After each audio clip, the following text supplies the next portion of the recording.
people as are eager for novelties. He attracted many Jews and many of the Greeks. Upon an indictment brought by leading members of our society, Pilate sentenced him to the cross. But those who had loved him from the very first did not cease to be attached to him.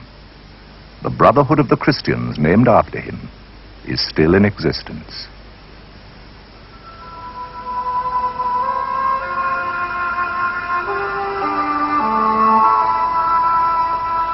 There's little doubt that a remarkable Jew called Jesus once walked here on the streets of ancient Jerusalem and here in Galilee.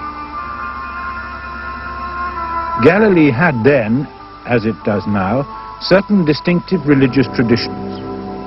Traditions which lived on and are quietly kept alive today by the local Jews. Traditions which Jesus must have been aware of and part of. Precisely what were the beliefs, customs and influences of Jesus' time? And can he be seen as a product of those forces, or was he something more?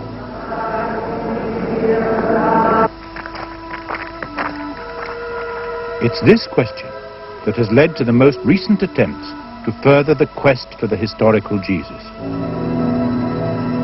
The discovery of new, possibly very early Christian material at Nag Hammadi and of the Jewish Dead Sea Scrolls at Qumran have held out hope of new insights into the times in which Jesus lived and the beliefs of some of his contemporaries. Here, at the isolated monastery of Mar Saba in the Judean wilderness, a copy of a 2nd century letter has been discovered which suggests the existence of a secret Gospel of Mark, used by an inner circle of early followers of Jesus. According to one leading American professor, it could link back to the disciples and Jesus himself. The birth of the State of Israel in the middle of this century unleashed a wave of scholars and archaeologists determined to uncover their own roots. Roots closely entwined with those of Christianity. Each discovery a tiny piece in a long-lost mosaic.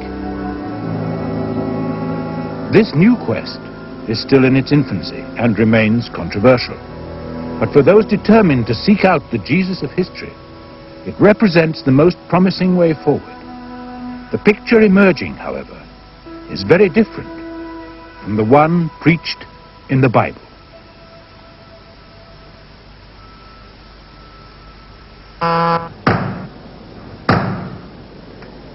From the moment in 1517 when Martin Luther first broke away from the authority of Rome, the Gospels, the major source of evidence about Jesus, have come under ever closer scrutiny. It was eventually discovered that whoever wrote them left sufficient flaws to render much of the text unreliable as historical evidence. By the middle of this century, some scholars had concluded that only Jesus' baptism and crucifixion, his role as a teacher, and some of his sayings could be judged authentic.